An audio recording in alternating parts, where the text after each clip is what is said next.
Thank you, Shannon, for the setup. Hi, everybody. Thank you all for joining us today. Today's training is titled Framing FGMC, or Female Genital Mutilation slash Cutting, and Providing Public Services, Public Perception, and Advocacy. And so we really thank you all for being here and showing your commitment to learn more about FGMC. And before we do dive in, we wanted to take a moment to acknowledge that not everyone who has undergone FGMC may identify as female. However, in this presentation, we may be using gender terminology, and that's largely to assist with providing some descriptions. Nonetheless, we do believe that it is essential to emphasize that the experiences of survivors encompass a wide range of identities, which is really important for us to be mindful of in our approach with working with individuals that may be impacted by FGMC. And so today's session is kind of built around from our experience working to address FGMC and the way that we have seen FGMC framed in discussions in the media and also in advocacy efforts, and recognizing how the way FGMC is framed can impact the overall movement to end the practice. And so framing can shape public perception, policy decisions, and community engagement. And so when FGMC is framed in a misinformed or insensitive way, it can often perpetuate stigma, alienate communities, and create some resistance to intervention efforts. And also, on the other hand, framing that prioritizes empathy, respect, and cultural sensitivity can cultivate trust, deepen understanding, and also promote collaborative efforts to end FGMC.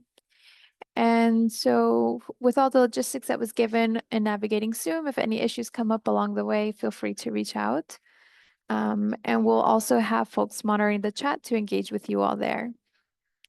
A quick disclaimer about this presentation, which was supported by a grant awarded by the Office of Violence Against Women, U.S. Department of Justice. So the opinions, findings, conclusions, and recommendations expressed in the session are of those of the authors and do not reflect the views of the U.S. Department of Justice. So we do have a poll that we're going to launch. And we'll keep this open for a while. I'll go ahead and launch it for you all. And it's just to gauge everyone's familiarity with the topic of FGMC.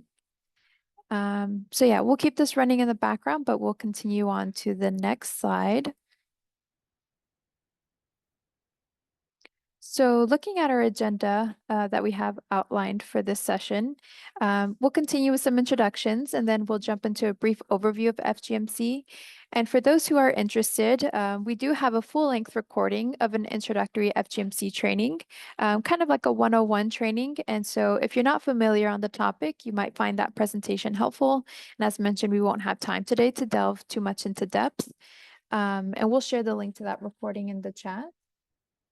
And then we'll also move on to introducing framing, including what we mean by frames, what the impact of certain frames have on the movement to end FGMC, and then also reviewing some conversation approaches and strategies around addressing FGMC.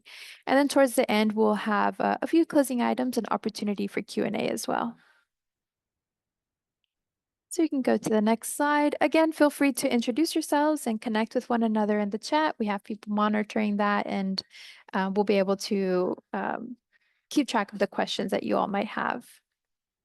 And now to introduce ourselves and our partners on this project, we can go to the next slide.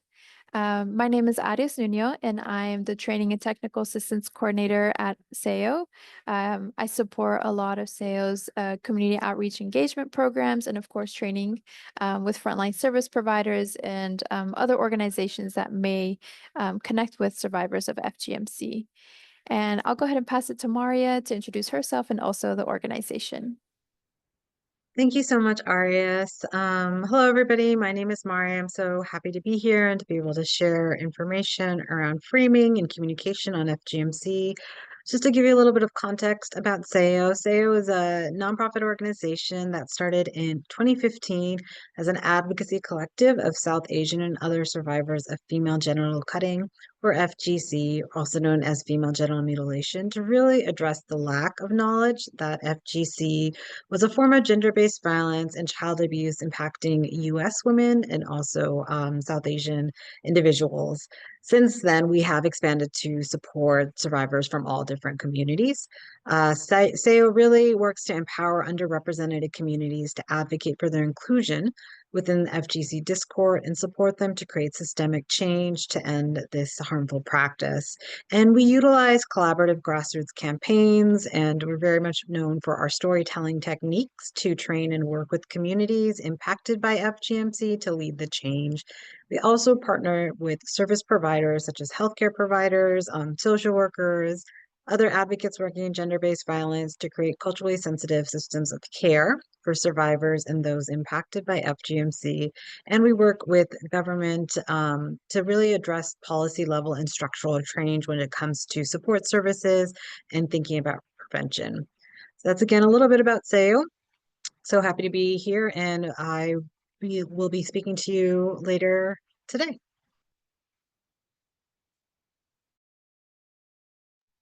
Arias, you're on mute. Thank you, Maria. I'm going to go ahead and close the poll just so everybody knows. And so this slide is about the other partners that we are working with on this collaborative. So we have the US End FGMC Network, or the network, which is a vibrant and collaborative group of over 200 survivors, civil society organizations, foundations, activists, policymakers, researchers, healthcare providers, and others committed to promoting the abandonment of FGMC. The network serves as the main source of information and lead advocacy voices in the United States on ending FGMC. We're also partnered with the George Washington University, which is led by Dr. Karen McDonald from the Department of Prevention and Community Health at the Milken Institute of Public Health. Their team conducts research, education, resource development, and advocacy efforts focused on prevention of FGMC and survivor support. And then also the Global Women Peace Foundation, which is a nonprofit organization that works to advocate on behalf of women and girls against FGMC and other gender-based violence in the United States and West Africa. And the acronym in their name stands for People Everywhere, All Created Equal. And we also have a link to share with you on the chat where you can read more about our organizations. And yeah, so now we wanted to jump into giving an overview of FGMC just to provide a brief snapshot on being able to provide some context for those who might not be familiar with FGMC. And as mentioned, we have a full-length recording of an introductory session that will provide you a lot more context than what we're able to go over today. But on the next slide, we just wanted to start with sharing the World Health Organization's definition of FGMC.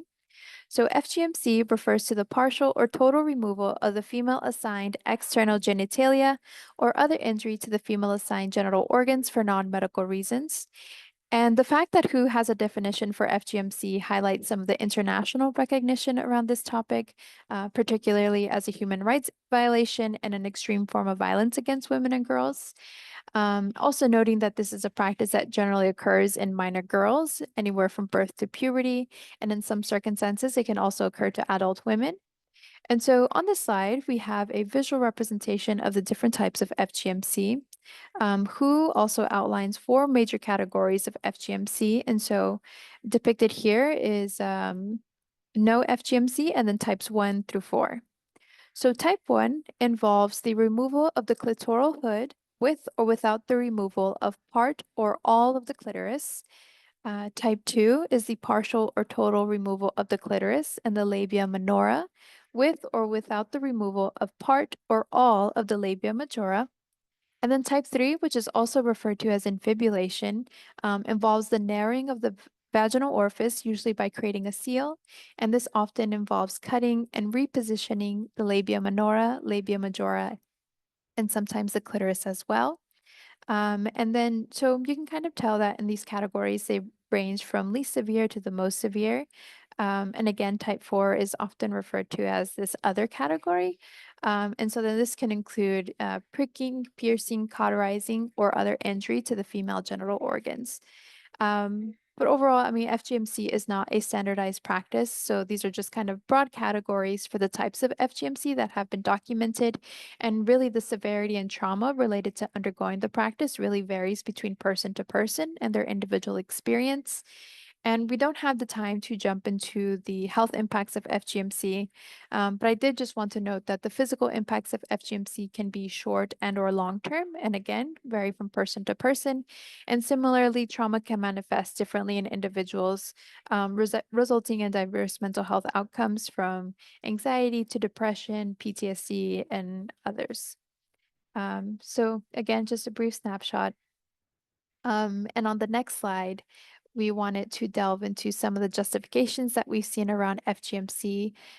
Given that FGMC is a deeply ingrained social norm in the cultural and social fabrics of several communities, they've endured FGMC for generations. And so there are a myriad of justifications, and they can differ across communities as well. So just a few that we've mentioned here, controlling sexuality by curbing one's sexual desire, preventing promiscuous behavior. In some cultures, FGMC is also thought to improve one's marriageability, or it is seen as a rite of passage for girls entering puberty or a certain stage of quote unquote womanhood. In some communities, there's also support from religious leaders to continue the practice. There are some perceived health benefits related to cleanliness and hygiene. Some believe that it can enhance the appearance of one's genitalia or enhance sexual pleasure. But really, there are several different context-specific reasons for why FGMC might continue. But really to note that the reason that FGMC is performed can shift over time in a community. One example to share is that in the Dawudi Bora community, which is a South Asian Shia Islamic sect, where FGMC is referred to as Khatna, um, is one of the reasons why FGMC was performed in this community was the idea that women were not supposed to be sexual. However, now we are seeing that many religious authorities from the Bora community are tend to promote the idea that FGMC is a religious requirement over the idea that women are not supposed to be sexual. And so you can see that why a community may practice FGMC can change from some of the initial reasons given, and something that you see change over time. But regardless, FGMC is a social norm, so often there can be immense social pressure to conform to this practice, making it hard for individuals and families to break away from it. And the next slide, we just wanted to spend a little bit of time to highlight that globally, over 230 million women and girls are impacted by FGMC, with over 500,000 women and girls located in the United States. And so the map here on this slide is showing the PRB 2013 estimates, which show the distribution of women and girls at risk for FGMC across the states and which have the highest number. And so the states that are highlighted in dark orange are identified as having more than 25,000 women and girls at risk for FGMC. And so this includes California, Texas, Washington, Minnesota, New York, and the DMV region. And on the next slide, again, just to briefly kind of highlight FGMC in the US, this map shows the 41 states that have passed laws against FGMC, many of which were passed in the last 5 years. The 9 states that do not have existing legislation include Alabama, Mississippi, New Mexico, Montana, Maine, Connecticut, Nebraska, Alaska, and Hawaii, with the most recent bill being passed in Washington, D.C., criminalizing FGMC, including some provisions around civil action and community outreach and education initiatives. The provisions of these laws really vary by state, and less than 10 require the community education and outreach piece.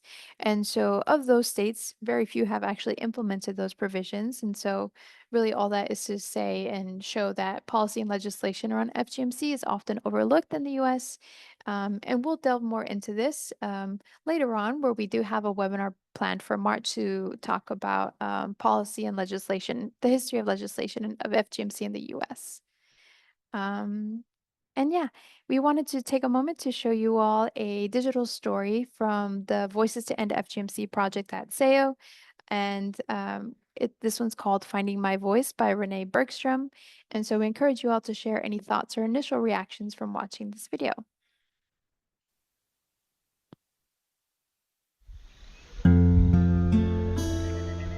I was born in 1944 to a loving Midwestern American farm family. We were close to the earth and our animals. When I was 3, my mother became concerned that my face turned red when I touched my clitoris. She brought me to a doctor. and the doctor cut me. My mother said, "Don't ever talk about this."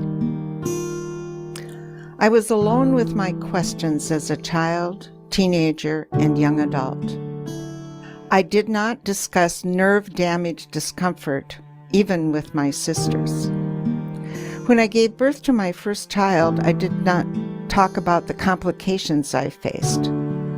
I wanted a natural labor, but the doctor didn't know what to do. He put me under to perform an extensive episiotomy. I awoke 4 hours after my daughter was born, and it took my body months to heal. I told a couple from my church about what had happened to me as a child. They said, "Don't ever tell that story again." Later, I shared with women at work who said, "Don't repeat that or you'll ruin your career." But is this really my shame? What about other women having their babies with doctors who don't know what to do? I could not stay silent, and I started reaching out to new people. My Somali friend Filsan Ali and I produced a bilingual brochure for infibulated Somali women to give to their doctors to make safe labor and delivery plans. I went public internationally, and my close friends and family supported me. Creating art and connecting with nature has helped me heal. I've learned to spin wool and weave on a loom. I have found peace in flower gardens, weeding, deadheading, and making bouquets. Today I live where eagles soar and deer feed by a river.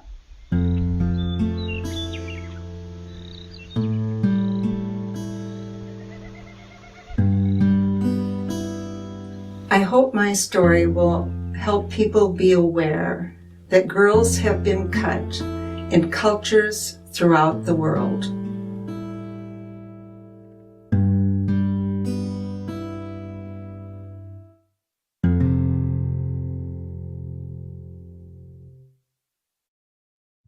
Again, we do welcome folks to share any thoughts or reactions in the chat box.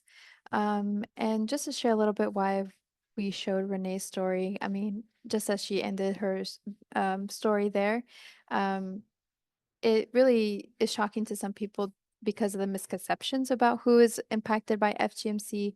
And oftentimes people think of FGMC as an issue that happens in other countries. But Renee's story highlights how up into the 1960s, a form of FGMC was performed in the US to treat women for hysteria, to stop masturbation, and to treat quote unquote lesbianism. And Renee's story also highlights some of the physical consequences of FGMC and ultimately the absence of trauma-informed care. And with that, I'll go ahead and pass it to Maria. Thank you, Arias. So we wanted to start the webinar just with a little bit of information about FGMC1, as we know that people are attending who have various levels of FGMC. But again, if you're interested in the full introductory training on FGMC, Arias did put a link to that training in the chat box as well. So we want to move on to talking more about communications and framing around FGMC. If we could just go to the next slide.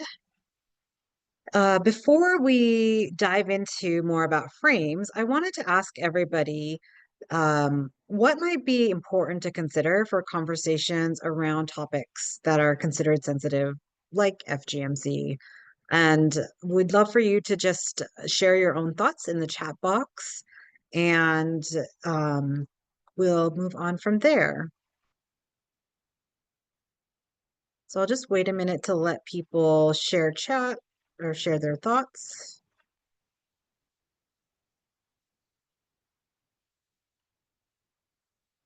And again, if we could just maybe go back to the question just so people can see it. Perfect.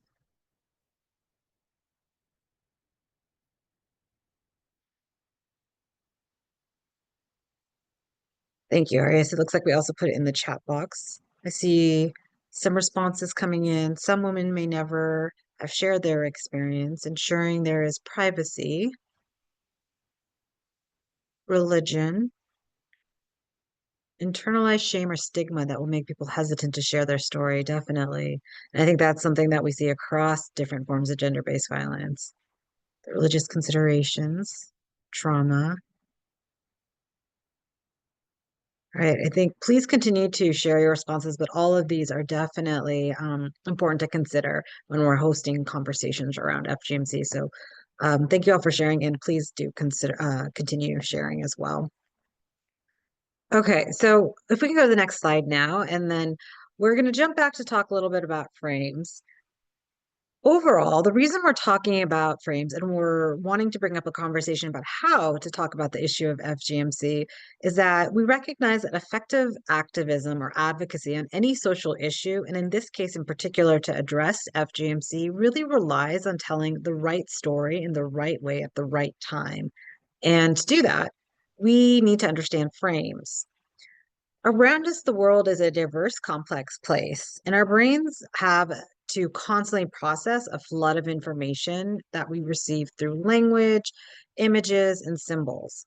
A lot of time, new information we learn is different or in conflict with what is familiar to us. So how does our brain make sense of all of this information? How do we organize the world to make it easier for our brains to process? We organize these ideas into what are called frames. The best way to really describe frames are that they are the mental structures that shape how we interpret the world. And frames are formed by creating, or our brains create frames really to organize messages and informations into patterns. And these frames are influenced by common themes. They can be influenced by stereotypes or other cultural contexts that we might interact with on a day-to-day basis.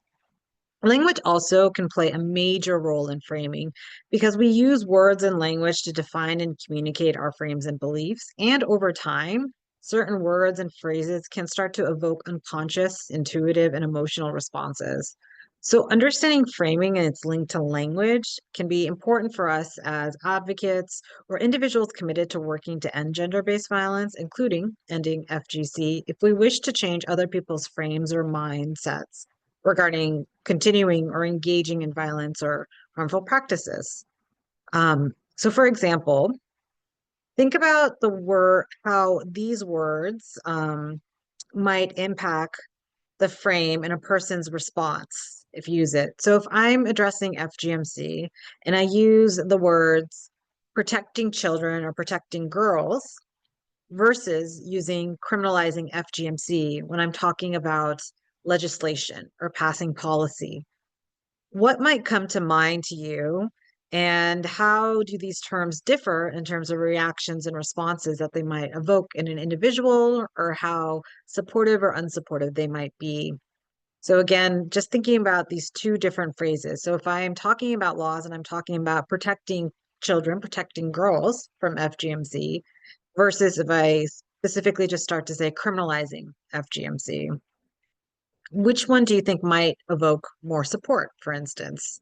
And what might be associated with other types of attitudes or um, ideas? Okay. I see someone saying protecting children evokes an emotional response. More people are more likely to want to make a movement towards protecting girls because they are considered a vulnerable population. Protecting children is a fantastic frame. Everyone, male and female, young and old, religious or not, instinctively relates. Definitely. Yeah. What's evoked when I'm saying, using just that term, criminalizing FGC, that might not be in the same way as protecting girls, protecting children?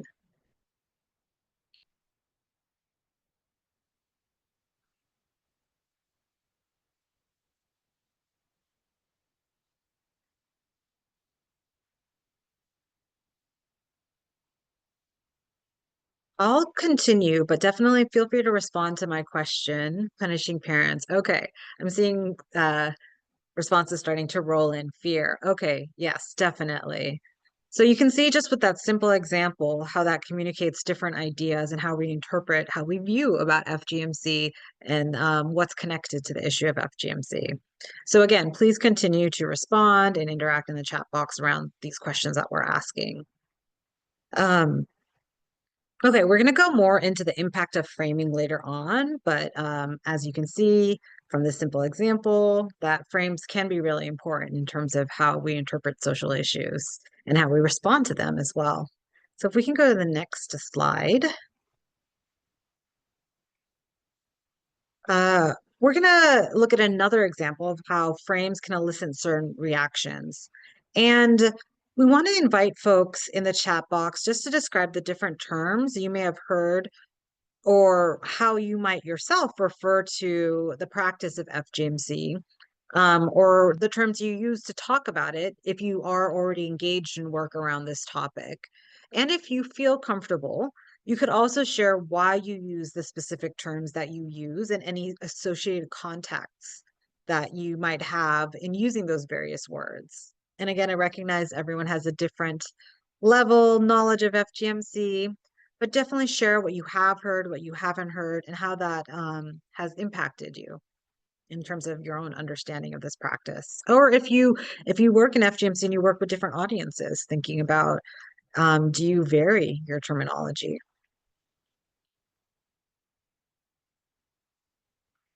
See more messages coming in.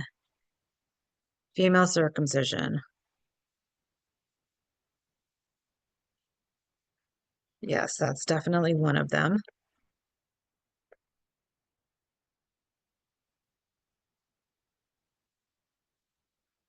Just for purposes of time, I'm going to continue, but please do share.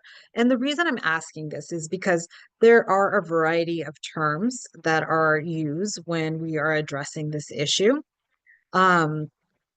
And we want to introduce a few of those on the next slide, but we're rising this point because the terms we decide to use also come from our own perceptions or our own frames. So we'll go to this slide in a second, but if we can just go back. I want to ask one more question, and please respond to it in the chat box. But if you have heard about FGMC, and you've heard about it in the public discourse or in media or one-on-one conversations, how have you heard FGMC being described? If you can start thinking about that in your own experience, and if you feel comfortable sharing again in the chat box, please feel free to do so. We're bringing this up because whether we are outsiders, meaning we're not raised in a community in which FGMC is considered a social norm, or individuals, or if we are individuals who might be considered allies, such as friends, teachers, service providers, we all do share this responsibility just to recognize the impact of language and to use it in a way that is intentional and thoughtful in our social movements and in our advocacy roles. And one note is we recognize, again, for many of you, these ideas and even the topic of FGMC is new. So if that's the case, I want to say that as you do start to get more information and experience understanding this issue, starting to talk about FGMC in one-on-one conversations, if you have clients or even publicly, that can become easier, for lack of a better term, or just you can start to understand these concepts and these frames more, recognizing how that terminology impacts. Just one simple example I'll give, and we'll mention some of the terms in the next page. As we found for at SAHIYO, you may have hear me be using FGC, and sometimes I use FGMC. And that's because at SAHIYO, our organization tends to use FGC because we've realized that in our dialogue and conversations with survivors, if we're trying to have a conversation and we're not really sure of their stance, FGC seems to be a more neutral term, whereas sometimes survivors or individuals might feel that if you're using mutilation, it might mean this intention to harm and might feel negative or not as comfortable talking to you about it. However, on the flip side, there are some survivors that feel very strongly about using and calling what happened to them mutilation. So again, it does vary and it can really change person to person, but just so you start to understand that there are different frames that go about with what term you use, they all refer to the same practice though. And so I'm using that also just to help explain that there are various reactions that come about with the terms that you use. And overall, just the major takeaway that I wanted to uplift, and I hope that you all will take from this webinar, is that you should work to tailor your communication approach and to that context and to the audience that you might be working with, whether it's with you're working with survivors, policymakers, or the general public. And towards the end of this training, we will be talking about some do's and don'ts to help give you some more practical ideas and tools about what to say and what not to say. All right, next slide. So a little bit more about that terminology. We know that FGMC is not only geographically widespread, but it is also culturally varied, leading to the use of different terms that reflect unique cultural, religious, and social perspectives. In South Asian contexts, particularly amongst the Dadi Bora community, the practice is commonly referred to as khatna. In Arabic-speaking regions, terms like sunnah or sunnat might be used, which are derived from the Arabic word for tradition. Some folks may also prefer to use the term female circumcision, which somebody mentioned in the chat box earlier, or female genital mutilation. Ultimately, what is important again is that the choice of terminology does influence conversations around FGMC. And really recognizing and respecting that diverse terminology can be really valuable insight into an individual's viewpoint and perspective on FGMC, which can help build trust that is necessary for any meaningful conversation or dialogue or overall engagement that you may have with somebody who's undergone FGMC. And if you are working towards whether or not providing information and education about the topic, or you're working to help support them in gaining access to services as well, too. Right, if we can go to the next slide. What are meta-narratives? I want to talk a little bit more just about some communication framing ideas. So we talked about frames, and I also want to talk about overarching frames, which are considered more universal than others. Universal frames are often held by large segments of society, and they are called meta-narratives. These are considered foundational narratives or stories that structure the belief, identity, and culture of entire societies of communities. So, for example, in Abrahamic societies, so this includes Judaism, Christianity, Islam, for instance, the concept of one God passing down guidance and teaching through prophets is a meta narrative. And the main characteristic of meta narratives are that they are deeply embedded in a society, they are repeated and reproduced consistently by members of that society, and they help reinforce our belief in them.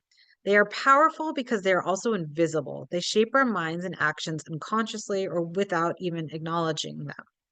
And we use meta narratives to interpret almost everything in the world, and often friction can occur when individuals or groups with different meta narratives encounter each other. So if we go to the next slide, I want to give an example of what I'm talking about. And we're going to talk a little bit about patriarchy. So patriarchy is a meta-narrative. Patriarchal societies are structured on the meta-narrative that males, being stronger than females, hold power and dominance in society. This influences every aspect of patriarchal culture, even if its followers are not consciously aware of it. For instance, in some communities, a bride might be expected to automatically live with their husband's family, or automatically expected to change their surname. Many of us might not question these traditions because of patriarchal meta narratives that have really trained us to think that this is just the way the world operates. It's considered normal, it's a social norm. Those who might hold more feminist ideals or who are working towards gender equality might clash with these beliefs and social norms because they hold a different meta narrative which questions the very basis of patriarchy. A patriarchal meta narrative is often justified by the notion that, again, men are stronger, more capable, and therefore more authoritative than women. This belief system is deeply embedded in many cultures across the world and has profoundly influenced societal structures, norms, and expectations for centuries, really. We've listed a few social norms that have been shaped by patriarchy, such as marriage and family structures, inheritance and property rights, education and employment, even sexuality, reproductive rights. And some of the notions around FGMC stem from expectations around women's sexuality and reproductive rights, including ideas of purity or chastity before marriage. So with that idea in mind, I actually want to invite you all to share some other social norms in the communities you come from or work with or familiar with that are shaped by patriarchy. So feel free to start sharing and thinking about that as well. What are social norms that you're familiar with that could be shaped by the meta narrative of patriarchy? And for purposes of time, I'm going to move on, but please, again, feel free to continue to interact. Overall, though, what's important to recognize here is that the invisible influence of meta narratives like patriarchy. Because these beliefs have been repeated and reinforced over generations, they often go unquestioned or rarely questioned. Many people accept these social norms as natural or normal without recognizing how they are shaped by a deeply ingrained belief system. And it usually isn't until a large number of individuals begin to question and maybe publicly challenge the social norm that change actually can occur. And in this context, we're talking about that FGMC can be abandoned, or that individuals impacted by FGMC even start to recognize it as a form of gender-based violence. If we can go to the next slide. And with those ideas in mind, we're going to watch another digital story. It's called It Could Have Been Me by Anonymous. And as we watch this video, we want to encourage you just to reflect on the storyteller's personal experience and the connection they draw between FGMC and patriarchal structures and how FGMC is embedded in it. And again, as always, feel free to share any reflections you might have on the story itself.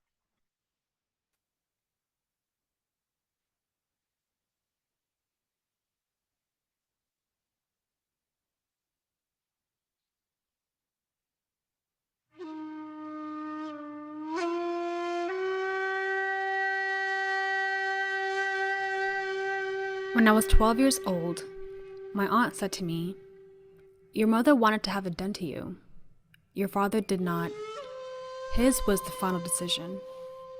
She told me this as a criticism. It made me feel dirty, like I was the odd one out. I'm one of the few women in my family who have not had it done. Years later, I watched a movie called Desert Flower. The main character, who was 5 years old, was out in the desert being cut. In one scene, her mother holds her leg wide open and taut, as an elderly woman retrieves a blade from the pockets of her dira. It's covered in rust from the blood of other young girls, a blade that seems to hold painful memories. As I heard the young girl's breathless, high-pitched cries, I thought, why? It doesn't make sense to me. Why are they doing this? Why do people think this tradition has value? That it makes women more pure and marriageable? Why do they feel like these things outweigh the pain? Don't they see how it just keeps women beneath men? Why should that be okay? Why is it such a taboo to even ask these questions? Why won't it stop? My mother wanted to follow this practice. It could have been me.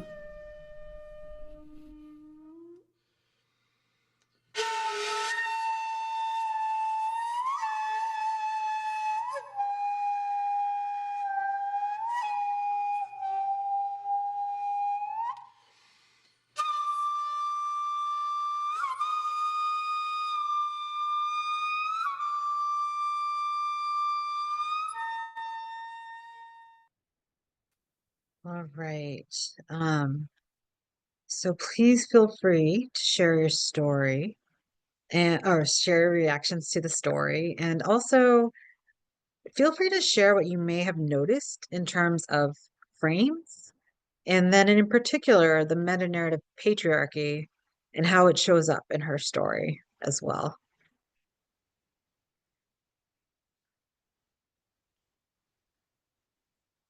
And we are going to move forward while individuals respond in the chat box. I'm so glad to see that folks are engaging.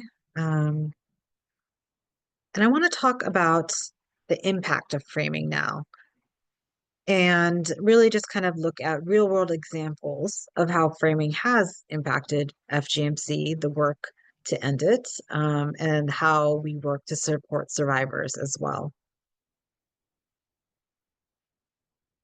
We can go to the next slide. I want to ask a broad question before I dive in and show some examples to all of you to think about how might framing influence understanding, advocacy, and survivor engagements. And I'll just wait a minute to see if any responses come up.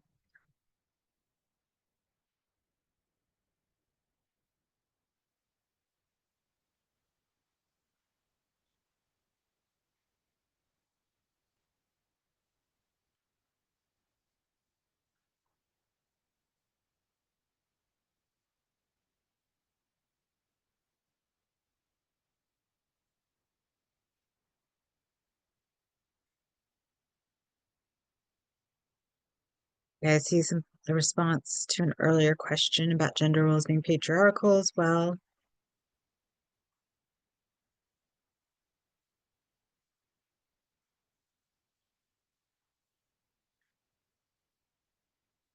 I'm going to continue, but just continue to think about this question and feel free to respond to it when you're feeling comfortable.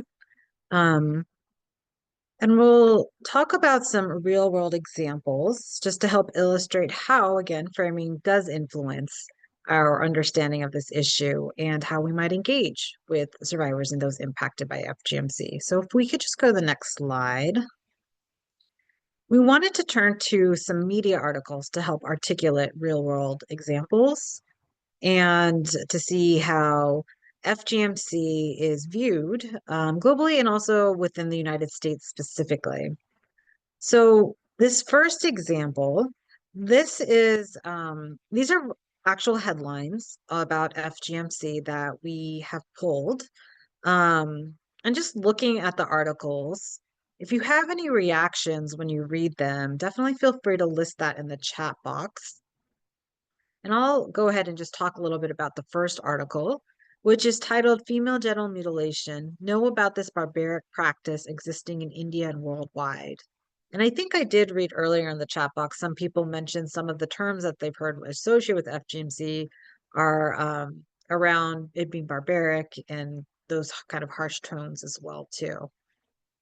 So definitely this is a reflection of that kind of attitude as well, and what we can see out there.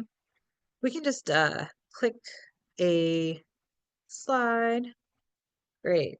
So terms like brutal or barbaric unintentionally can label an entire community and place them in a negative light. And we have seen this happen over and over again, which can make it challenging again to address the issue if you're working at a community level. If you come into it already believing FGMC is brutal or barbaric, if you're addressing it from that way from the get-go, individuals might have hesitancy to even talk about the issue if they're having health problems, if they're having emotional, mental health, sexual health problems associated with it, they may not want to engage for fear of shame or stigma associated with it, particularly if they're being groomed and taught from childhood that FGMC actually is needed to continue to be accepted in the society, which is oftentimes the case with FGMC as well. So that can contradict what they were socialized to really believe, and FGMC becomes oftentimes a community norm as well too, a social norm.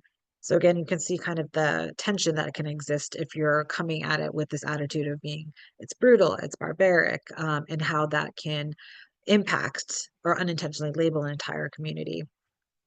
So while this article's intent might be to raise awareness of FGMC, using this kind of judgmental language can be alienating, and individuals are more likely to feel defensive and potentially cautious about seeking support services or being open about their experiences. Additionally, not all members of the community may view FGMC as barbaric, whether or not they agree with it.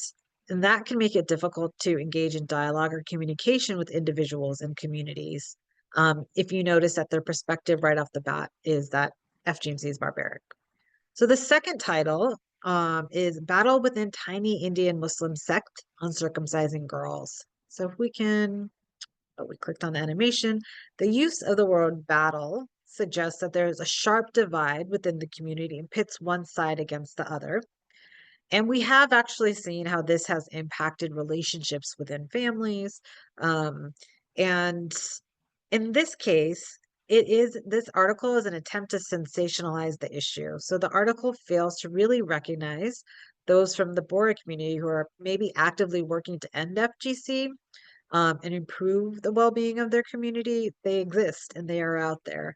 Such language really undermines those efforts and the progress that's being made, particularly if you're never really hearing about individuals giving up the practice. Sometimes that's not even recognized as a choice, something that can occur. So again, these conversations just really illustrate how judgmental language can close the door to meaningful conversations. If we can go to the next slide. All right. So on the flip side, there is growing advocacy and proactive attempts by the media to center the voices of survivors and being true to the narrative survivors want to share. The two articles shown here are examples where we are given a survivor's perspective on FGMC. The first article, Female Genital Mutilation Happens in America Too, was actually written by Renee Bergstrom, whose story we shared earlier. And this article delves deeper into her experience and how FGMC is not confined to specific regions or cultures, but can occur within diverse communities, including white Midwestern America. The second article, I Wanted My Clitoris Back, and is where an FGMC survivor opts for reconstructive surgery. And this BBC article really shares the story of Shamsa, a survivor of FGMC who underwent it, and it provides a personal perspective on the challenges and the triumphs they faced on their journey towards healing. And both of these articles are really highly effective in raising awareness on the issue and encouraging advocacy, education, and systemic change in how we support or who we even recognize as survivors by framing FGMC in diverse ways that empower survivors, challenge harmful stereotypes, and inspire action. We will share these links in the chat box in case you want to read them more in depth, but we just wanted to uplift how framing can be supportive in this way too. And to further illustrate the idea of framing and terminology and empowering words, we wanted to share this voices video from Musu, a survivor of FGMC, who discusses being a survivor and not a victim.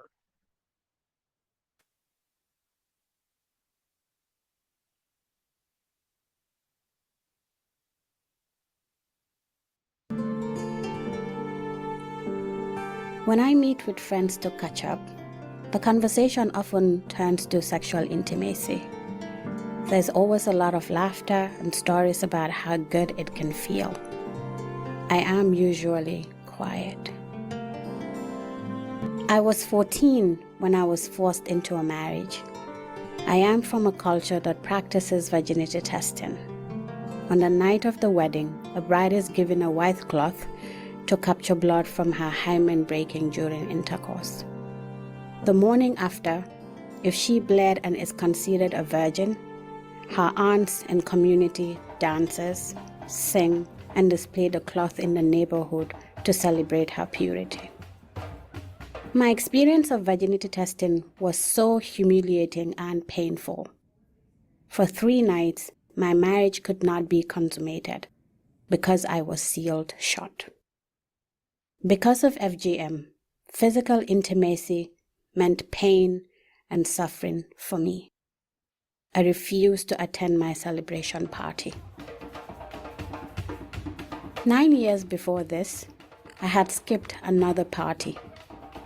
I visited my home village for the very first time, supposedly to meet my paternal grandmother. I was so excited, but I got mutilated there and was sent home before the party. Weeks later, I walked around my neighborhood with my jujus tied around my neck, thinking I was better than the other girls who were not caught. FGM had cleansed me, they said. I would not smell anymore because I was purified. 4 years later, I got the chance to learn the truth about FGM and became an activist against it. But I didn't learn about what would happen at marriage. I didn't learn what it would be like seeing doctors from non-practicing communities. I didn't learn how their expressions would change when they look at what had been done to me. I didn't expect what it would do to my self-confidence. One day, an NGO came to the Gambia and wanted me and other women to speak about FGM. They said, "Oh, can you tremble when you speak?" No. FGM colonizes my body and soul, but it does not define me. I share my story not so people will feel sorry for me, not because I am a victim. I share to uplift myself and other survivors. I am a human rights lawyer working on behalf of women and girls in my community. We were part of the movement that led the ban on FGM in the Gambia. This is how I want to be remembered. I tell my story on my own terms.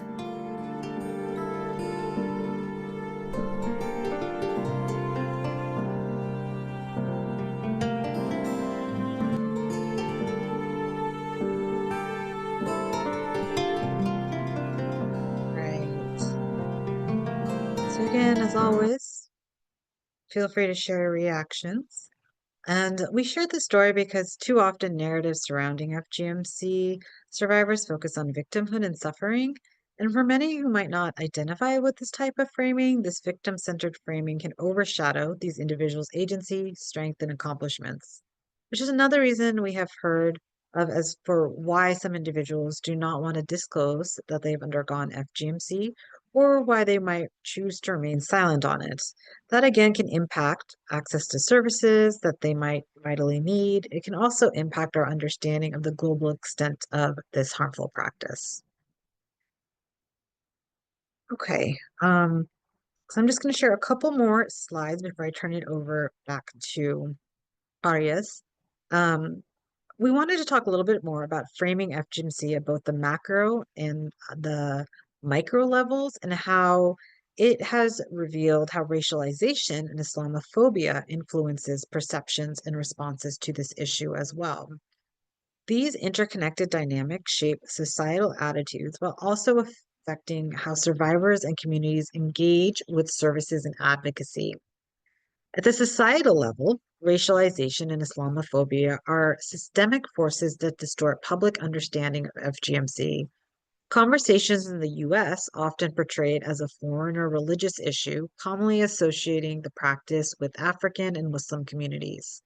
Though we know this is not true when we come across more and more stories like Renee's, similarly, some policy responses disproportionately target immigrant or Muslim populations, which can perpetuate harmful stereotypes instead of addressing FGMC as an issue that can impact diverse communities. This framing also impacts advocacy. So campaigns may unintentionally stigmatize certain groups by focusing exclusively on specific populations impacted by FGMC, which can make it harder to secure widespread support for funding, for services, or even to have prevention efforts. And this sentiment is highlighted by these two quotes on the slide. FGMC often has a racialized debate, especially anti-immigrant sentiment, which gets caught up in anti-FGMC arguments. And I also believe that FGMC doesn't get as much attention as it should because of racist beliefs that it only happens in Africa and core beliefs that it's not worth addressing. It only impacts Black women. These quotes come from a 2-year study we conducted at SAHIYO, where we interviewed advocates working in the field in the US and internationally, and many individuals uplifted the issue of race and racism in connection to FGMC and how they have seen it reinforce negative stereotypes and further exoticize the issue of FGMC and really impact the attention or the funding or support that goes into building support services. Okay, or even the recognition that support services are needed. If we can just go to the next slide, I want to show another real world example of this. where we have seen FGMC and Islamophobia play out. The news article that's shown here involves a Muslim woman or Muslim mother from San Juan Islands, which is located off the coast of Washington State, who was falsely accused of performing FGMC on her daughter. Article itself uplifts that in part the accusation was based on assumptions of the mother's Turkish identity and her Muslim religious background. The babysitter she hired is the one who reported the mother, which then involved the Salmon Island Sheriff and U.S. Homeland Security agents.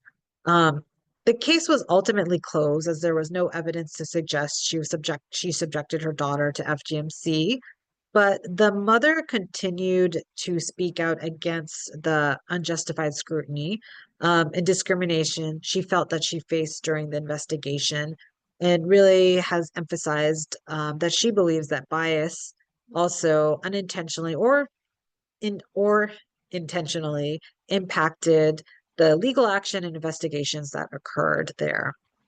So we wanted just to uplift that again to help highlight how we're seeing this interact or play out in the US context. If we can go to the next slide. At the individual and local community level, these same biases influence how survivors and communities interact with services.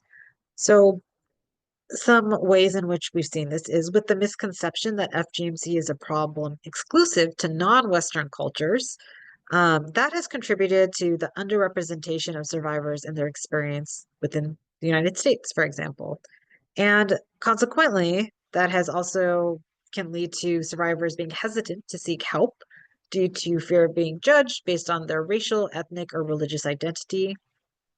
And then related to service providers, if there isn't that proper training around FGMC, it might unintentionally reinforce stereotypes around FGMC if a service provider has a little knowledge, but not a lot, and not having that recognition of what language to use can potentially lead to assumptions that might be taken.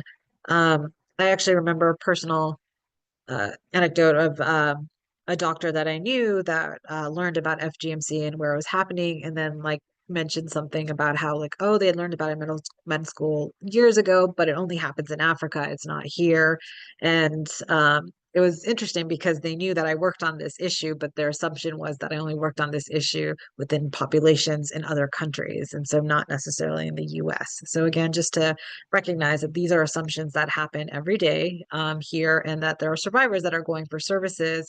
And I've had survivors also tell me where it's frustrating when they can't find someone who understands what FGMC is, whether it's a healthcare provider, a mental health therapist, a social worker, or child protection professionals as well too.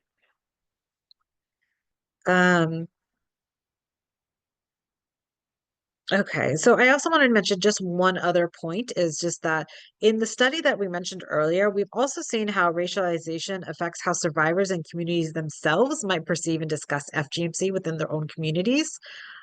This quote that's on the screen is also from the report, and it reads, in my community, the Dari Boers, they often say what we practice isn't FGMC because it's civilized, it's just a small cut. It's sort of this minimizing the gravity, whereas in Africa, they would sort of racialize that the Africans are the barbarians. And so we're doing a good type of FGMC here. So again, it's really important to recognize there is this racial interaction that's happening with FGMC, but with Indian practice in communities. And I think this has led to a lack of recognition that FGMC is global as it is, because of this thought that there's only one form, this extreme form, and anything else that is considered FGMC really isn't FGMC. So again, there's this narrative of good FGMC versus bad FGMC, and it can create a divide within FGMC impacted communities, contributing to misconceptions around where FGMC occurs. And it can also lead to politically more challenging situations. So, for instance, at a global level, within Asia, there is very much a lack of legislation around FGMC within many Asian contexts and countries, even though it is found to be practiced in various Asian countries. Whereas here in the US, we actually, with the growing recognition, we're starting to see an increase in more states having laws. Okay, next slide. So as I just close this section, I wanted to highlight a few more instances over the years where FGMC has been in the news in the US. And again, we're showing these news clips to help illustrate that there is a history of FGMC within this country, and it's starting to be recognized more and more as an issue here. So the first article talks about the prohibition on FGMC and cutting falls short of becoming a bill for the third year. And this article is just really reflecting on how, for the third year, Connecticut still remains one of the 9 states without any specific legislation on FGMC. And it highlights ongoing debate and challenges in enacting state specific laws around the issue. Part of the issue is also just confusion around how to address cultural norms versus recognizing it as gender-based violence.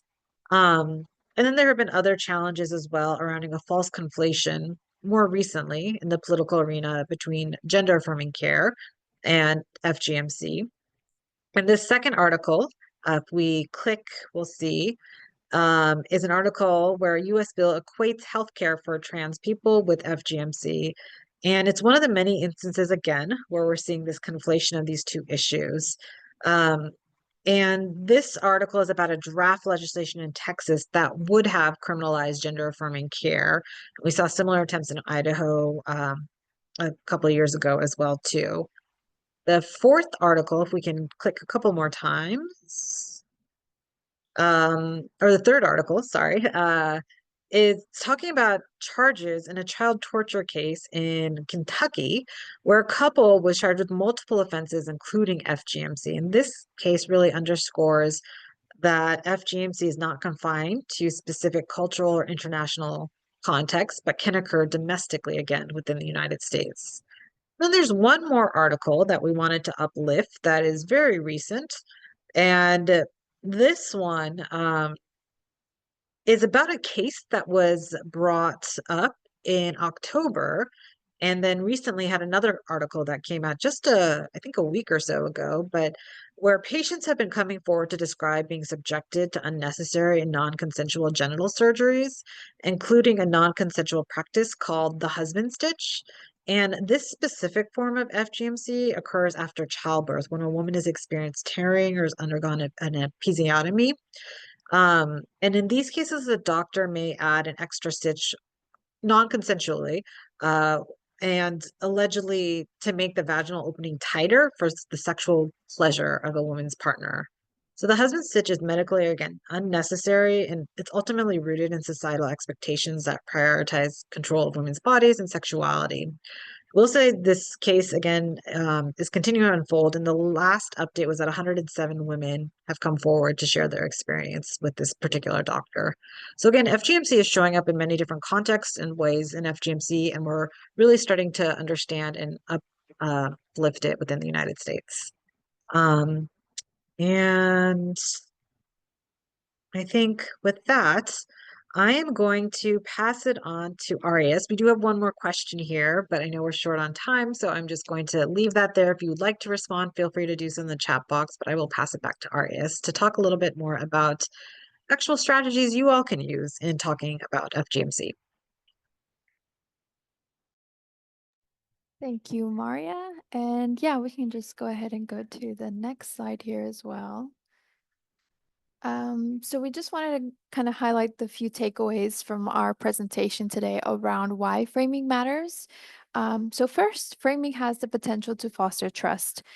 Survivors of FGMC often face stigma, judgment, or lack of understanding when seeking support. And so by using language that is thoughtful, non-judgmental, we can help create the environment where survivors feel safe to share their needs as well. Second, thoughtful and survivor-centered language can empower individuals from impacted communities by fostering respect, validating their experiences, and providing a safe space for them to share their narratives and their perspectives on their experience as well. Third, we have that framing can also help in facilitating healing. Conversations that are rooted in empathy, cultural sensitivity, can provide survivors with a sense of safety and validation. And so this in turn can contribute to their emotional recovery, overall well-being, because healing is not just about addressing the physical impacts of FGMC, but also the emotional and psychological impacts. And thoughtful framing can be a part of that process. And then finally, we have framing that can help drive advocacy. We've talked a lot about this, so the way that we talk about FGMC can shape how others perceive the issue, and effective framing can educate individuals and communities, challenge harmful stereotypes, dispel myths, and all of this is really essential for building that broader support, whether for funding, prevention programs, advancing policy changes, and providing services for survivors.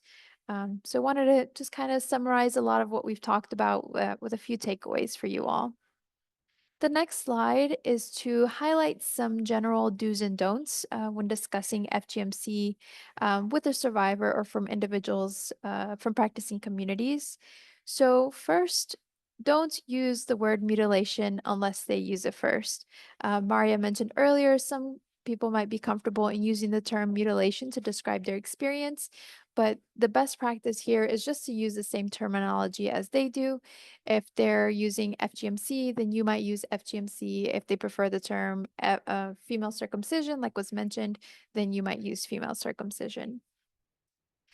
Do not insist on discussing FGMC if they do not want to discuss FGMC. What you do want to do is just to ask if they're willing to speak about their FGMC or to reflect on their experiences. As we mentioned earlier as well, FGMC is often performed between birth and puberty, and so some folks might not even be aware that they have experienced FGMC. So the best practice here is just to ask if they're willing or meet them where they're at and not to push people to share things that they do not feel comfortable with. Do not assume all individuals are unhappy living with their FGMC.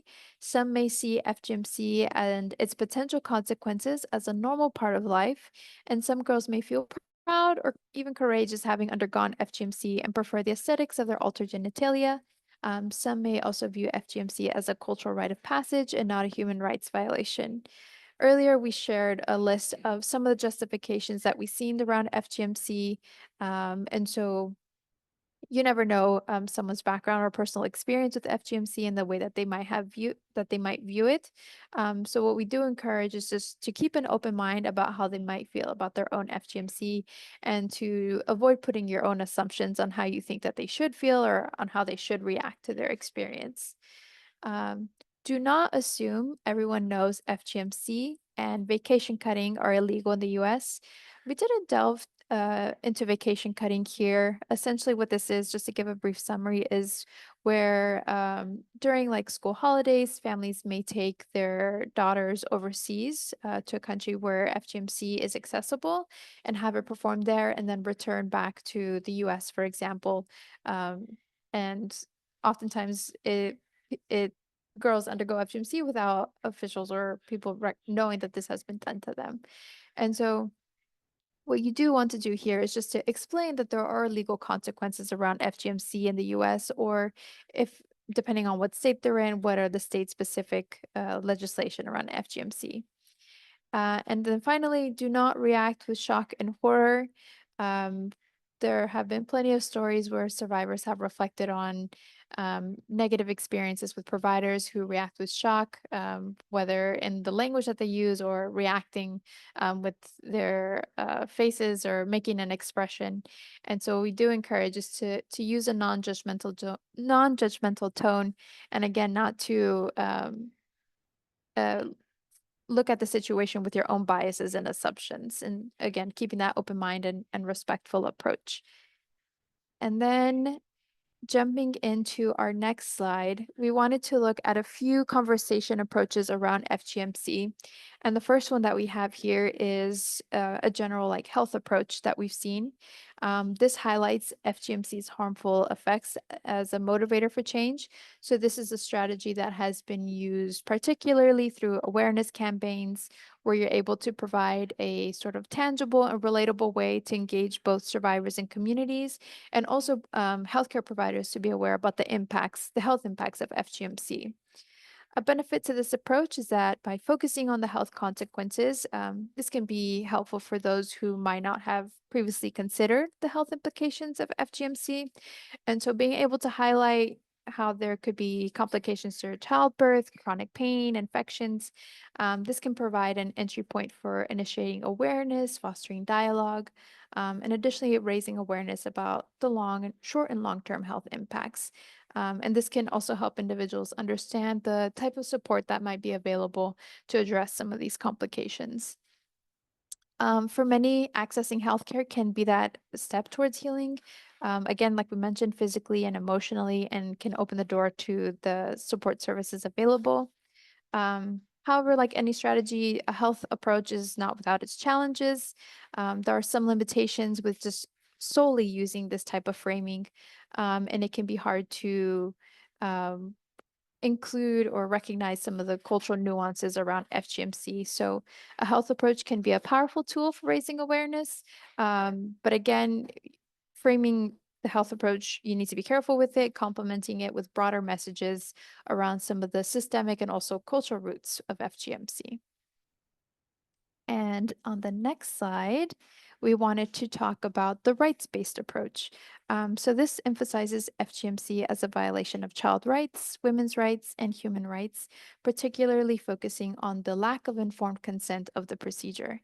And so one key benefit is that this approach emphasizes how FGMC, again, is performed without consent, especially on minors, making it a clear breach of bodily autonomy and individual rights and freedoms. And FGMC on the international stage is recognized as this violation of human rights. And so again, this is a particularly powerful approach for advocacy and survivor empowerment. Again, there are some challenges with rights-based language can sometimes feel kind of abstract or maybe too confrontational for some audiences, and so this can create barriers as well, particularly in communities where FGMC is culturally significant. So here you also have to find that balance between addressing the urgency of FGMC as a rights violation with cultural sensitivity. And yeah, if advocacy approaches are perceived to be dismissive or critical of cultural practices, this can also turn people away from wanting to engage in conversation with you or to learn more. And the next one and the last approach that we wanted to discuss is the individual responsibility approach. So this approach attributes the continuation of FGMC to the actions and decisions of individuals, such as parents and caregivers, and emphasizing their role in stopping the practice. A key strength from this approach is the ability to highlight personal agency and accountability by framing FGMC as a decision that individuals can actively choose to reject. And this approach empowers parents and caregivers to encourage the individuals who do perform FGMC to stop as well. It also can foster a sense of personal responsibility by showing individuals that their choices matter, and it can also motivate them to become advocates for change within their own social circles, helping to shift some of these social norms. But some of the challenges with this approach is that it can, again, it overlooks some of the overarching systemic factors, such as cultural, religious pressures, gender dynamics that we've talked about, or social expectations that often drive FGMC. And these systemic factors are deeply embedded in a lot of perspectives of communities, and it can be challenging to address it just through this individual lens alone. And so for this approach to be effective, more comprehensive planning needs to be considered, thinking about other strategies or interventions that involve different stakeholders to be part of this conversation. Folks who are seen as leaders in communities to help garner that community and support and understanding to help people to find that agency as well as a collective. And that is the last slide for this section. Before we break into our opportunity for Q&A, we wanted to just highlight some ways that our training and technical assistance team can support your organization with learning more about FGMC. We can go to the next slide. We do offer one-on-one technical assistance, which can be tailored unique to your organization's circumstances and needs. This can include various trainings and resource development or guidance on developing or adapting existing programming that you might have to incorporate FGMC prevention and response, survivor support. We're also hoping to host a learning collaborative, which would be a regularly scheduled opportunity for organizations to come together with each other, and our team is able to discuss efforts to incorporate FGMC prevention and support into your programming. And so through the collaborative, organizations can share the successful implementation of strategies, challenges that you've been facing, and some of the lessons learned. And we also plan to hold TA office hours to be able to answer some of these questions as you're kind of learning along the way. And then lastly, we do have a link to a TTA request form where folks can request more specific TTA support, which can include some of these one-on-one sessions, consultations, and some virtual or in-person trainings that you would want our team to come and deliver to your organization. So we have the QR code on the slide too, where you can scan and access a lot of the links that we've been talking about today, but I'll go ahead and share the one to the form in the chat. And the next slide is just our last poll to kind of close out this session to gauge how your understanding of FGMC might have changed and something that you might have learned from us today.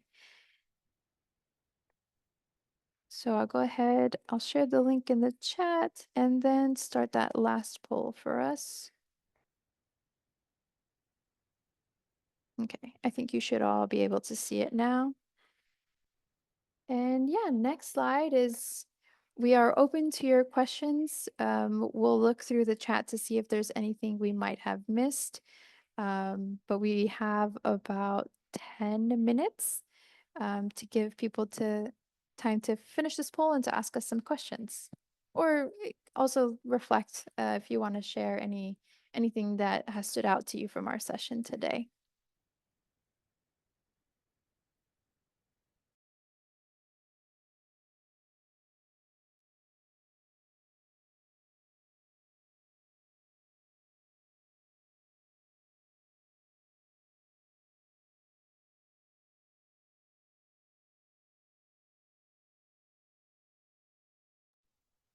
Looks like one person raised their hand, but I don't know if that's for a question. If it is raised, feel free to ask in the chat box or in the Q&A function as well, so we can see what it is. Yeah, I'm not sure that we're able to unmute you all for the session, but we can address it in the chat.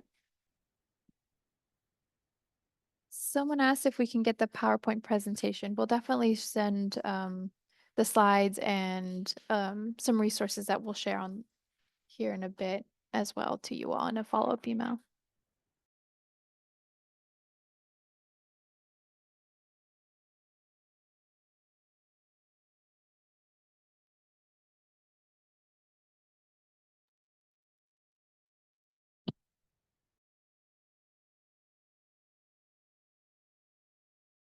So I see someone is trying to use the Q&A feature.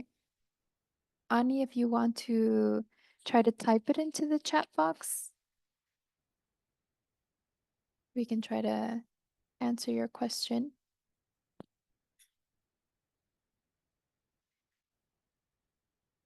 And we also have some tech support available if you're having issues to access the chat box.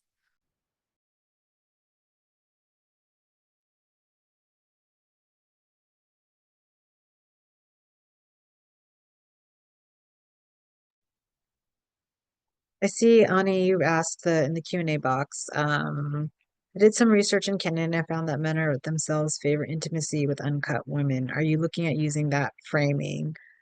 So I think again, this question is back to if you're working with FGMC and communities, and if you found that to be kind of an effective framing. So I think what you're uplifting though, in terms of our own framing, is thinking about, does that help in terms of male engagement? Does that help in terms of thinking about how FGMC is connected to sexuality? And does that feel like an effective approach to ending it? I think there's pros and cons for every approach. And so I would revert that to others on this call who might be looking at that. We were really trying to dive into framing into the US context here. We do recognize there are global advocates as well on this. I think that using that would maybe be specific to that community or to that culture. That might not necessarily be something that could work in other communities as well too. But we're really trying to uplift how do you talk to conversations, talk to survivors and impact to communities, both in terms of when you're providing services and support, not only the idea of prevention or trying to abandon FGMC, if that makes sense. And I don't know, Arias, if there's anything you might want to add there. Oh, I think what you said is good. But great I did question. see an earlier question. Someone asked, what does the C for what does C and FGMC stand for? Um, so that would be female genital mutilation slash cutting. So the C would be cutting. And like we've talked, there's different terminology that is used to describe FGMC. There's FGM, just female genital mutilation, FGC, female genital cutting, female circumcision, and there's several other culturally based terms that we talked a little bit about, but we do encourage you all to reference the FGC 101 training, the introductory training that was mentioned earlier, where there's a lot more context that is provided.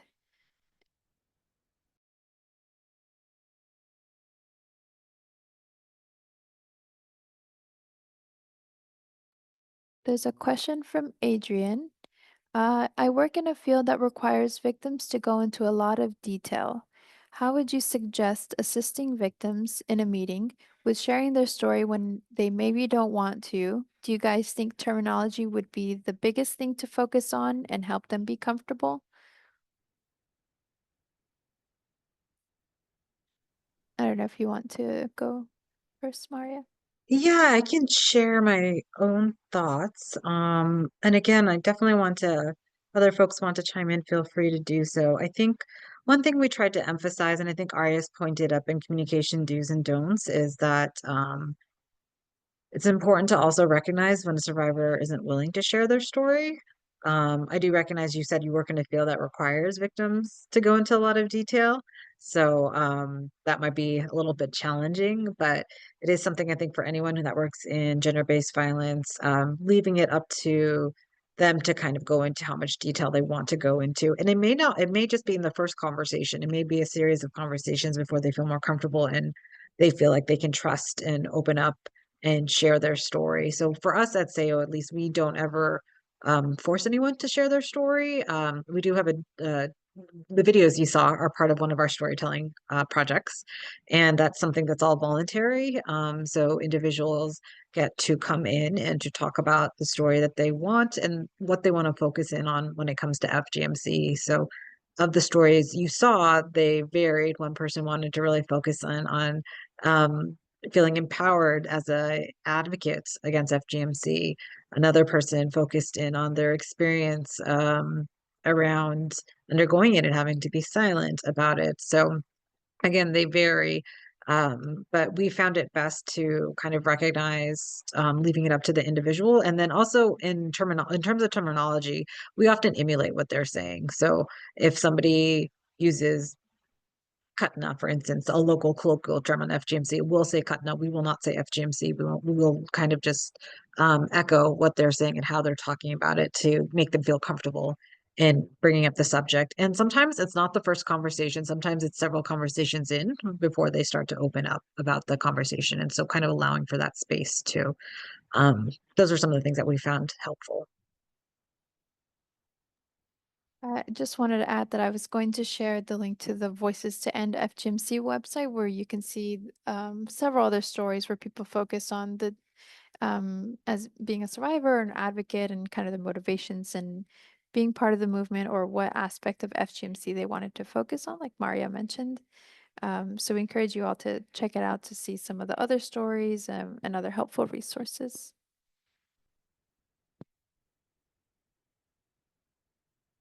Um,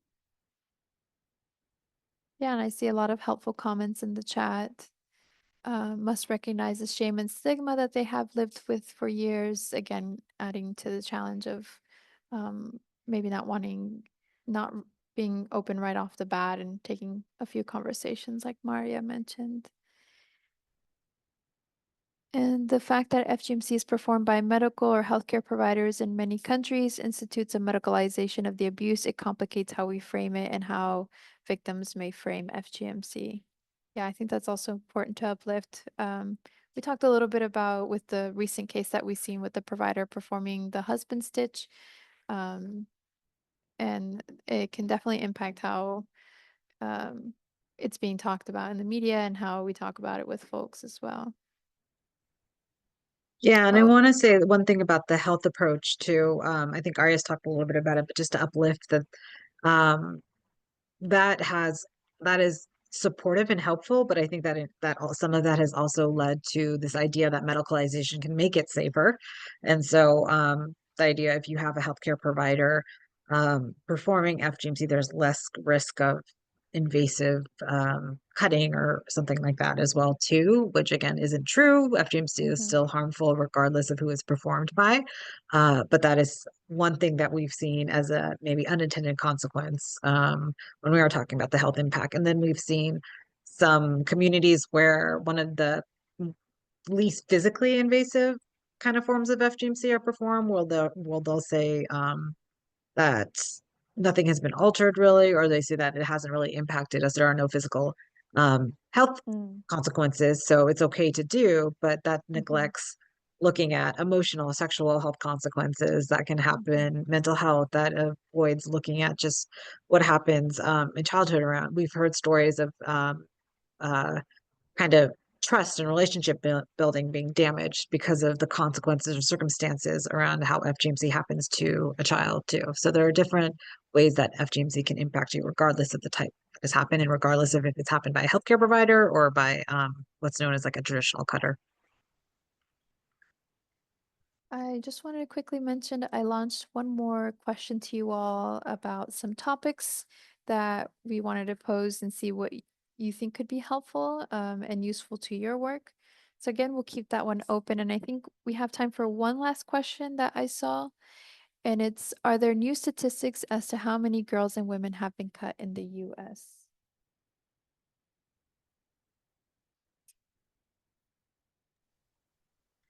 Aren't new statistics. A lot of it is around estimates of prevalence, kind of indirect estimates of who's impacted, Mm, based on information from countries where we know FGMC is happening, and other methodology. So that is one of the things that I think in the US we're trying to get better at. Maybe there are some recent studies, or not there was a recent study last year that had come out, and I do see advocates, so maybe somebody could share the link to that if you have an easy access to it around FGMC in the US. The mm. CDC came out with a study, but it's quite a few years old now too. And Arias had shared some numbers as well earlier, but nothing really recent. Mhm. Oh, Michelle, thanks, Michelle. I see you on the chat box. Awesome. So I think then we can go to the next slide. We just wanted to highlight a few more resources. Again, we'll share all this with you all in a follow-up email. But shown here is SAHIYO's communication guide, a great resource to delve more into building conversations around FGMC.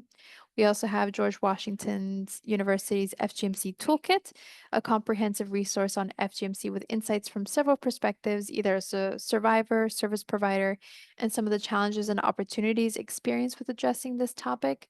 And then finally, the FGMC A Global Response Report from the US network and partners. And this report shines a spotlight on the presence of FGMC in over 92 countries.